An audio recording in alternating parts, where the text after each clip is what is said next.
देवरिया में मैं प्रेमचंद यादव के घर से लाइव हूँ। ये जो है पीछे थोड़ा सा दिखा दीजिए आप, उनकी मकान है। और यहाँ परसों पैमाइश हुई है ज़मीन की, और पैमाइश में जो है मार्किंग की गई है मकान की उनके। ये बताया जा रहा है कि खलिहान में सरकारी भूमि में है। तो आज इसका आदेश भी आ गया है, मकान जो है इनके खिलाफ मकान गिराने का आदेश भी है, उसको जो है गुप्त रखा गया है। और बहुत जल्द ही आज या कल में सुनने में आ रहा है कि ऐसा हो सकता है। तो इस घटना में क्या कुछ बुलडोजर की जो कार्रवाई है वो क्या न्याय संगत है? ऐसा करना जो है कानून में कहीं है लिखा हुआ है, या उसकी जांच प्रक्रिया होती है? क्या कुछ है? ये जो है देवरिया से वकीलों का जत्था जो है उनके पीड़ित परिवार से मिलने के लिए आया है। आइए मैं इनसे जानता हूँ कि बुलडोजर की कार्रवाई कहाँ तक सही है या गलत है। सर, मेरे चैनल में आपको बहुत बहुत स्वागत है। मैं बीरकेश्वर गौतम एडवोकेट जी। और हमारे साथ जितने भी जूनियर हैं वो अभी जो मृतक प्रेम यादव जी हैं उनके परिवार को कानूनी सहायता के लिए हम लोग आए हैं।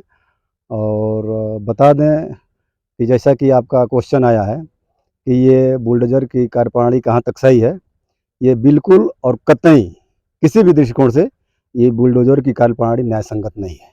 जी। क्योंकि इनका किसी भी दृष्टिकोण से न तो न्यायालय पर भरोसा है, न तो कानून पर भरोसा है।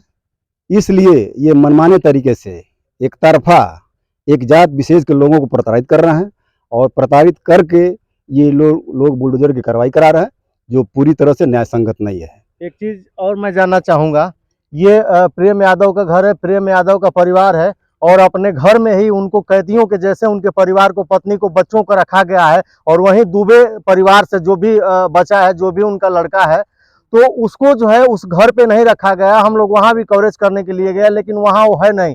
सुनने में आ रहा है कि किसी विधायक या मंत्री के यहाँ वो उनके घर रह रहा है। तो ये कहाँ तक है कि इनके परिवार को यहाँ जो है बंद करके रखा गया है और परमिशन लेना पड़ता है मिलने के लिए, और उसको जो है उस जगह पे नहीं रखा गया? तो आखिर इसका कारण क्या है? इसके लिए हम आपको बता दें कि जो दुबे का परिवार है वह सत्ता परस्ती लोगों का संरक्षण है। जी। और जो यादव ये अभी तो पीड़ित हैं, इनके भी छोटे छोटे बच्चे हैं और इनकी पत्नी है। इनके आगे पीछे कोई सहारा नहीं है, लेकिन सत्ता संरक्षण में सब कुछ काम हो रहा है। और जो पीड़ित है वास्तव में, जिसका प्रतिशोध में सबसे पहले हुआ है हत्या, और जिसकी पहले हत्या हो गई, उसके तरफ तो कोई भी शासन प्रशासन न तो ध्यान दे रहे हैं, और शासन सत्ता के लोग एक तरफा कार्रवाई करके ये जाति विशेष तरीके से प्रताड़ित करके लोग इनको दबाने की कोशिश कर रहे हैं इस समय। एक बात और पूछना चाहूंगा कि चूंकि आप वकील हैं, एडवोकेट हैं, तो इतना जल्दी कार्रवाई कहाँ से हो गई? राजस्व विभाग तो मुकदमा, जैसे आप लोग भी हैं, आप मान लीजिए कि मुकदमा होता है, उसके बाद तारीख पे तारीख लोग चलते चलते चप्पल खींच जाता है, पागल हो जाते हैं, खेत बाड़ी बेचने लगते हैं। लेकिन इतना जल्दी जो है सक्रिय कहाँ से राजस्व विभाग हो गया है? हम ये कहना, इनका आरोप है कि प्रेम यादव जो मृतक हैं वो सन 2014 से बता रहे हैं लोग कि ये अवैध तरीके से अतिक्रमण किए थे। तो आखिर ये शासन प्रशासन के लोग कहाँ सोए थे, तहसील के लोग कहाँ थे? ये अब तक क्यों नहीं आके नापी किए? आज अचानक क्या पड़ गई कि ये बहुत सडनली पूरी तरह साजिश करके ये बुलडोजर की कार्रवाई शुरू कर दी है। ये बुलडोजर की कार्रवाई ऐसा नहीं है कि आप एक दो दिन में कार्रवाई करा दें, इसके लिए कानून बने हैं। ये भू राजस्व संहिता के अंतर्गत कि आप जाएंगे और उसके अंतर्गत आप नोटिस देंगे, नोटिस देकर उनको पर्याप्त रूप से समय दिया जाएगा, उसके बाद बेदखली कार्रवाई की जाएगी। लेकिन यहाँ एक जाति विशेष को प्रताड़ित करने के लिए किया जा रहा है। अभी आपको बता दें कि कानपुर में भी हत्या हुई है, ब्राह्मण परिवार के लोग ही हत्या किए हैं, लेकिन वहाँ बुलडोजर कार्रवाई नहीं हो रही है और न कोई डिमांड कर रहा है। क्योंकि ये लोग जो भी छोटी जात के लोग हैं इस तरह से कहीं हो जा रही है, तो हर जगह उनके यहाँ बुलडोजर पहुँच जा रही है और ध्वस्तीकरण का कार्य एक तरफा रूप से शुरू हो जा रहा है। उनको अपना अवसर देने के लिए बिल्कुल समय नहीं मिल पा रहा है और एक पक्षी रूप से प्रताड़ित किया जा रहा है। बिल्कुल।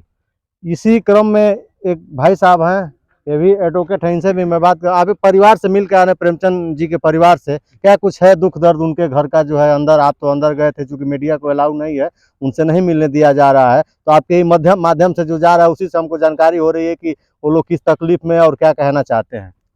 भाई, जिसका घर का अगुवा ही नहीं रहा, उसका सुहाग ही नहीं रहा, वो तो बोलने की स्थिति में है नहीं। और हम ये पूछना चाहते हैं, मान लीजिए कि उसको जेल एक कैद खाना बना कर रखा गया है, उससे भी बच्चों पर की मानसिक दबाव, मानसिक पीड़ा पड़ रहा है। क्योंकि अगर एक तोते को पिंजरे में रख दें कि लाख खिलाएं पिलाएं, वो भी उड़ेगा, उड़ना चाहेगा। ये तो मनुष्य हैं, ऐसा नहीं करना चाहिए। उनको घूमने देना चाहिए, उनको मिलने देना चाहिए, तो दुख दर्द बटेगा, उनका कुछ गम कम होगा। इस तरह और उनका गम बढ़ाने का काम एक हो रहा बात और है। पूछूंगा, अभी जैसे सुनने में आ रहा है कि आज जो है पैमाइश हुई थी परसों, और आज जो है आदेश जारी हो गया है इनके खिलाफ और कार्रवाई करने का और जो है मकान गिराने का, तो उस पे आप बुलडोजर को लेके क्या मानते हैं? बुलडोजर जो है मकान गिरा देना कहाँ तक न्याय है? इस पर तो सुप्रीम कोर्ट ने भी स्पष्ट निर्णय दे चुका है इनके बुलडोजर पर, कि बिना जांच पड़ताल किए और बिना न्यायालय की आदेश की प्रक्रिया का ध्वस्तीकरण नहीं किया जा सकता है। बुलडोजर नहीं चलाया जा सकता। बुलडोजर किस संविधान में, चाहे किस अनुच्छेद में, किस धारा में लिखा है? अब बुलडोजर से कोई न्याय मिलता है? बुलडोजर न्याय उगलता है।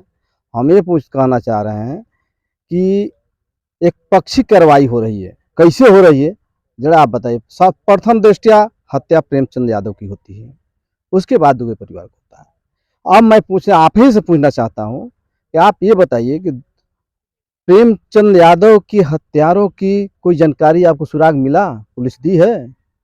नहीं दी है। अभी तक जो भी मुलजिम गिरफ्तार हुए वो किसके लिए हुए? दुबे परिवार के लिए हुए। देखिए यहाँ न्याय कैसे हो रहा है। तो जो भी गिरफ्तारी चल रही है, जो भी चल रहा है, वो दुबे परिवार के लिए तरफ से किया जा रहा है। प्रेमचंद यादव की तरफ से अभी न FIR ली गई है, न इन्होंने कुछ लिख कर पढ़ कर दिया है, और न इनके जानकारी में है।